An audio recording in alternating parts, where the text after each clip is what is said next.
दोस्तों मुझे बहुत सारे क्वेश्चंस आ रहे थे कि मेरे पास बिल्कुल पैसे नहीं है और मुझे एक ड्रॉप शिपिंग बिजनेस स्टार्ट करना है। अगर मैं आपको कहूँ कि इस सीरीज़ को देखने के बाद आप इजीली 1 लाख रुपीज़ कमा पाओगे सिर्फ 4000 रुपीज़ के इन्वेस्टमेंट पर, तो क्या आप मानोगे?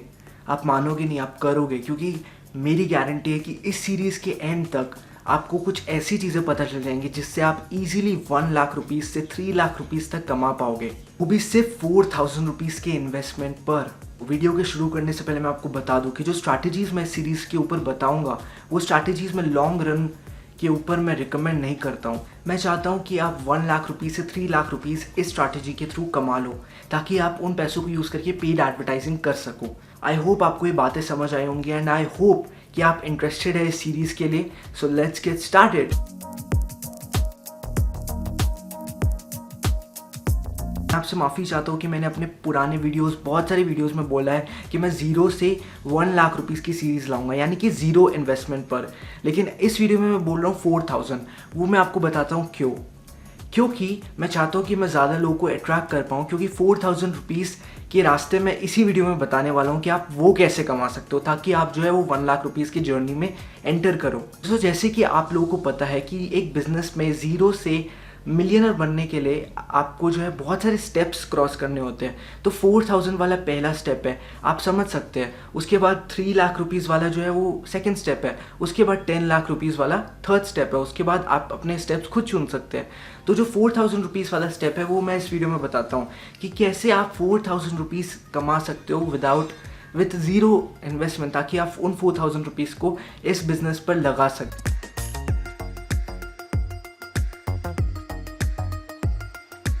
ऐसे तो 4000 रुपीज़ कमाने के बहुत सारे रास्ते हैं ज़ीरो से, लेकिन इस वीडियो में मैं सिर्फ 4 रास्ते बताऊंगा जिससे आप इजीली 4000 रुपीज़ कमा लो।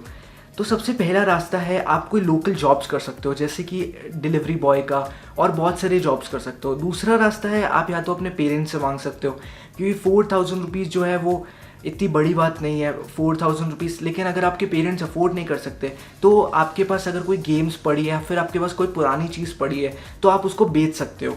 आप 4000 रुपीज़, या जैसे कि आपके पास कोई एक्सबॉक्स की गेम्स पड़ी है या फिर कोई सीडीज़ पड़ी है या फिर आपके पास कोई बैट पड़ा है या पुराना फ़ोन पड़ा है, आप उसको OLX, eBay, क्विकर पे जाकर आप बेच सकते हो, जिससे आप इजीली 4000 कमा सकते हो। चौथा रास्ता है, आप फ्रीलांसिंग कर सकते हो अपवर्क और फ्रीलांसर और फाइवर के ऊपर, जिससे आप इजीली 4000 रुपीज़ कमा सकते हो। लेकिन अपवर्क में एस्टैब्लिश होने के लिए आपको थोड़ा टाइम लगता है और फाइवर में भी, तो इसलिए ये थोड़े लॉन्ग टर्म एरियाज़ है। शॉर्ट टर्म ये है कि आप अपने पेरेंट्स से मांग सकते हो 4000, या फिर आप अपना कुछ पुरानी चीज़ बेच सकते हो, या फिर आप कोई लोकल जॉब्स कर सकते हो, जैसे कि डिलीवरी बॉय का या फिर कोई भी लोकल जॉब्स जिसमें अच्छे खासे आपको पैसे मिल सकते हैं। अब आपके पास जब 4000 रुपीज़ आ जाए, अब हम स्टार्ट कर सकते हैं अपना ब्रांड बनाना। तो आज की वीडियो में मैं आपको बताऊंगा कि कैसे आप अपना स्टोर को सेटअप कर सकते हो। एक स्टोर परफेक्टली आप डिज़ाइन कर सकते हो। स्टोर सेटअप कराने से पहले मैं बता दूं, मैं जो भी इस सीरीज़ के अंदर बोलूँगा वो सब आपको कॉपी करना है। मैं आपको रिकमेंड यही करूँगा, क्योंकि ये सारी मैंने खुद ट्राई किया है और ये सब कुछ मैं कर चुका हूँ, इसलिए मैं आपको जो बताऊँगा वो बेस्ट बताऊँगा, जिससे आपको बहुत फास्ट रिजल्ट्स मिलेंगे। तो मैं आपको जो थीम बोलता हूँ, जो आप बोलता हूँ, आप वही कीजिए। जैसे डिज़ाइन मैं बोलता हूँ आप वही कीजिए, क्योंकि वो वर्क करता है। उसके बाद आप जब पेड एडवर्टाइजिंग करेंगे तो आप अपना कुछ भी कर सकते हैं आपकी मर्ज़ी के ऊपर, क्योंकि उसमें मेरे को इतनी नॉलेज नहीं है। लेकिन इसमें मैं आपको जो बताऊँगा वो कीजिए, क्योंकि इससे आपको गारंटीड प्रॉफिट और गारंटीड आपकी सेल्स आएंगी।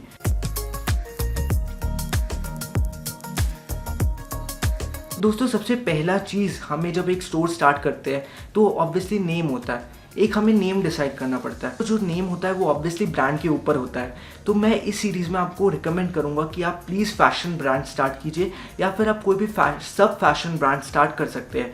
तो नेम डिसाइड करना बहुत ही ईजी है। आपने इलेक्ट्रिशियन वर्ड सुना होगा। ये वर्ड मतलब होता है इसका कि हम जो है दो वर्ड्स को मिक्स करें, जिसके दोनों वर्ड्स का जो लेटर है वो सेम हो, जिससे वो मैच करे और क्लिंग हो उसके ऊपर। तो फॉर एग्जाम्पल मैं आपको बताता हूँ, फॉर एग्जाम्पल आपका सब ब्रांड जो है वो डेनिम है, आपका नीच सब फैशन ब्रांड डेनिम है, और आपको एक नेम डिसाइड करना है। तो आप नेम डिसाइड कर सकते हो डोप डेनिम। क्योंकि डोप जो है वो उसका फ्रंट वर्ड हो गया और डेनिम बाद में, तो इसको इलेक्ट्रिशियन कहते हैं। तो मैं आपको रिकमेंड करूँगा कि आप इलेक्ट्रिशियन से नेम डिसाइड कीजिए। इससे मेरे को बहुत अच्छे रिजल्ट्स मिले, इससे आप बहुत अच्छी ब्रांडिंग कर सकते हो और इससे आप बहुत ईजिली और बहुत ही फटाक से नेम डिसाइड कर सकते हो। तो मैं तो आपको ये रिकमेंड करूँगा।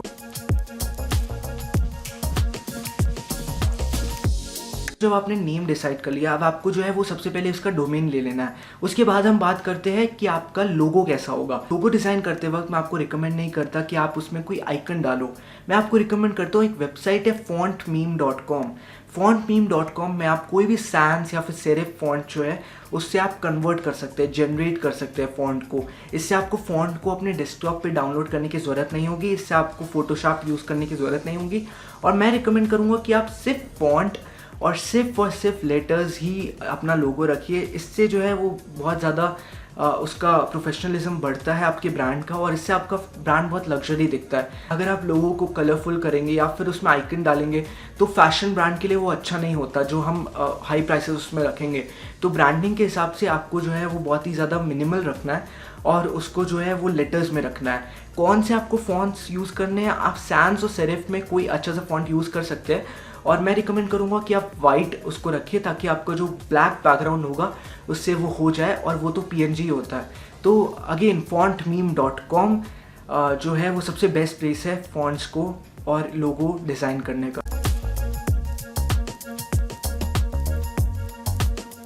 अगर आपके पास इस बिज़नेस को स्टार्ट करने के लिए 1 करोड़ रुपए है या फिर 1000 रुपये है या फिर कुछ नहीं है, फिर भी मैं आपको एक ही थीम रिकमेंड करूँगा जो कि है ब्रुकलिन थीम। क्योंकि फैशन के उसमें ब्रुकलिन थीम इज़ बेस्ट, क्योंकि वो सारे सब फैशन नीच के साथ जाती है और बहुत ही ज़्यादा वो लग्जरियस और अच्छी थीम है और बहुत ज़्यादा उसमें कुछ फालतू की चीज़ें नहीं है। और Brooklyn is I think the best theme. तो बिना कुछ बात किए आप सिर्फ ब्रुकलिन चूज़ कीजिए।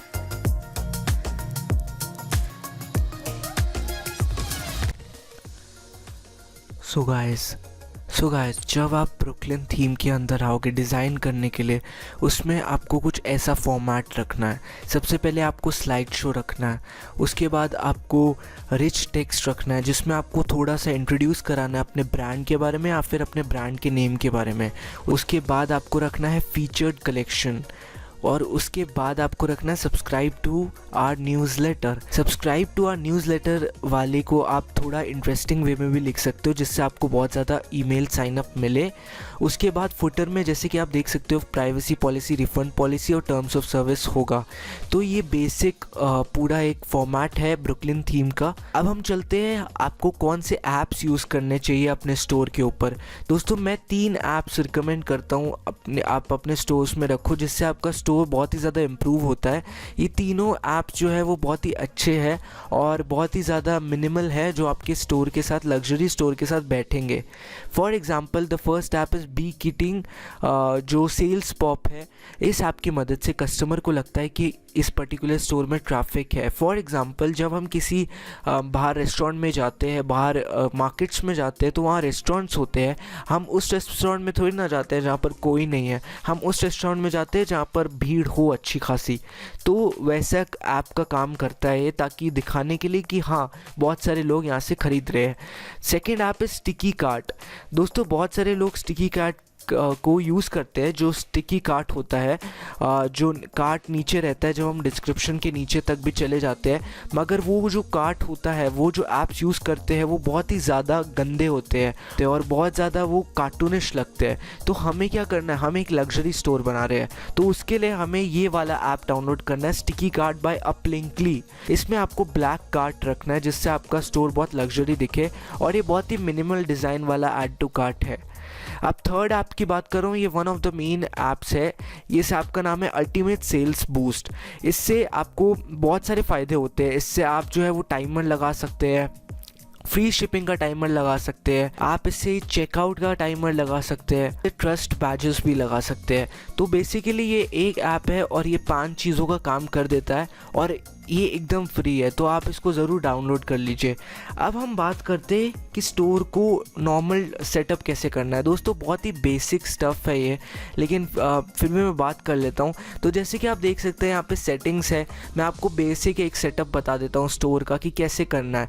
तो सबसे पहले आपको देखिए जनरल में जाकर आपको जो है वो पूरा अपना डिटेल्स डालना है, एड्रेस डालना है, टाइम जोन, अपना फॉर्मेट्स, करेंसी, वो सब डालना है।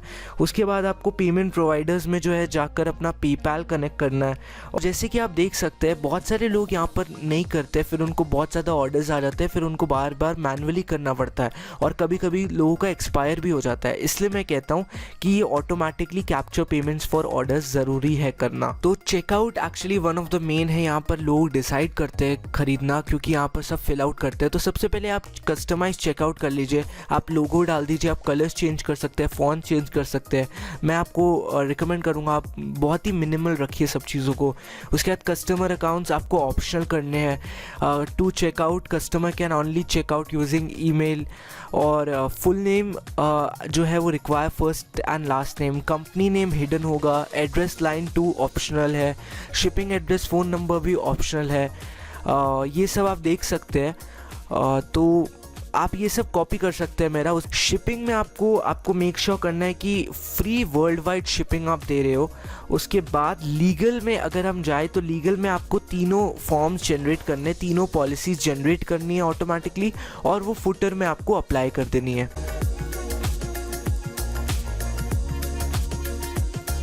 मुझे पता है बहुत सारे लोग ओबेरलो यूज़ करते हैं, लेकिन बताना चाहूँगा कि ओबेरलो जो है वो 50 ऑर्डर्स के बाद वो पेड होता है। इसलिए मैं आपको बताना चाहता हूँ कि मैं अली ऑर्डर्स यूज़ करता हूँ। अली ऑर्डर्स में आप अनलिमिटेड ऑर्डर्स आए तभी भी आपको पे करने की ज़रूरत नहीं है। प्रोडक्ट फाइंड करने के लिए अली ऑर्डर्स यूज़ करिए, और अली ऑर्डर्स एकदम ओबेरलो जैसे काम करता है। इसमें आपको प्लगइन इंस्टॉल करना पड़ता है, जिससे आप जो है वो ऑर्डर्स को फुलफ़िल कर सके और ऑर्डर्स को इंपोर्ट भी कर सके। तो अब मैं आपको बताता हूँ प्रोडक्ट को कैसे फाइंड करते हैं और प्रोडक्ट का प्राइसिंग क्या रखते हैं। अली एक्सप्रेस में आपको एक बात बता दूं कि बहुत सारे जो सेलर्स होते हैं, बहुत सारे प्रोडक्ट्स जो वो बेचते हैं वो खुद में ड्रॉप शिपिंग करते हैं दूसरे सेलर से। तो दूसरे सेलर से बचने के लिए आपको बहुत ही ज़्यादा क्लेवर बनना पड़ता है, आइडेंटिफाई करना पड़ता है, बहुत डीपली जाके रिसर्च करनी पड़ती है एक प्रोडक्ट। वो ड्रॉप शिपिंग प्रोडक्ट तो नहीं है, क्योंकि मैंने बहुत बार देखा है कि एक प्रोडक्ट के बहुत कम प्राइसेस वाले सेलर्स होते हैं और उसके असली सेलर कोई और ही होता है। तो आप फैशन ब्रांड बनाते हो तो उसमें आपको जो भी प्रोडक्ट इंपोर्ट करते हो उसकी क्वालिटी देखनी चाहिए सबसे पहले। जैसे आप ये देख सकते हैं इसमें 5 स्टार रेटिंग है। तो आपको बेसिकली ये चेक करना है कि आपको कैसे बचना है ड्रॉप शिपर से, और कैसे आपको जो है वो सही वाला प्रोडक्ट ऐड करना है जिसकी क्वालिटी भी बहुत अच्छी हो। उसके बाद आप अपने ब्रांड के अनुसार आप बहुत अच्छे प्रोडक्ट्स ले सकते हैं। प्राइसिंग जो है वो बहुत ज़्यादा रखनी है। क्योंकि वो आपको पार्ट 2 में पता चलेगा, लेकिन अभी मैं आपको बता देता हूँ कि कैसी प्राइसिंग आपको रखनी चाहिए। फॉर एग्ज़ाम्पल जैसे कि आप ये ड्रेस देख सकते हैं, डेनिम ड्रेस है जो है $8 की, तो इसकी प्राइसिंग आप $30 एक्स्ट्रा कर दीजिए तो $38 हो गया, और उसके बाद आप इसको राउंड ऑफ कर दीजिए, फॉर एग्ज़ाम्पल $39.99। तो आप $30 ऐड करके प्राइसिंग कर दीजिए, और अगर राउंड ऑफ होता है या नहीं होता है तो 0.99 उसके आगे ऐड कर दीजिए। तो ऐसे आप इंपोर्ट कर दीजिए। अब मैं आपको बताता हूँ आपको मिनिमम कितने प्रोडक्ट्स रखने चाहिए स्टोर पे अपने जब आप स्टार्ट करोगे। तो स्टार्ट करते समय आपको कम से कम 10 प्रोडक्ट्स रखने हैं, और ये सब करने के बाद जो भी मैंने अभी आपको बताया लैपटॉप के ऊपर, ये सब करने के बाद आपका अच्छा खासा ब्रांड जो है वो ब्रांड की जो वेबसाइट है वो अच्छी खासी स्टार्ट हो जाएगी, जिसमें आपके बहुत सारे प्रोडक्ट्स भी आ जाएंगे। So guys, thank you for watching. I hope आपको ये पूरा वीडियो समझ आया होगा, एंड आई होप आप लोग इम्प्लीमेंट करोगे। और मैं ऐसे ही वीडियोस लाते रहता हूँ, तो मुझे सब्सक्राइब कर दीजिए, इस वीडियो को लाइक कर दीजिए। आपके कोई भी क्वेश्चंस है वो नीचे आप कमेंट सेक्शन पे डाल दीजिए, मैं ज़रूर रिप्लाई करूँगा। इसके बाद आप लोग पार्ट 2 भी देख पाएंगे। So till then, bye.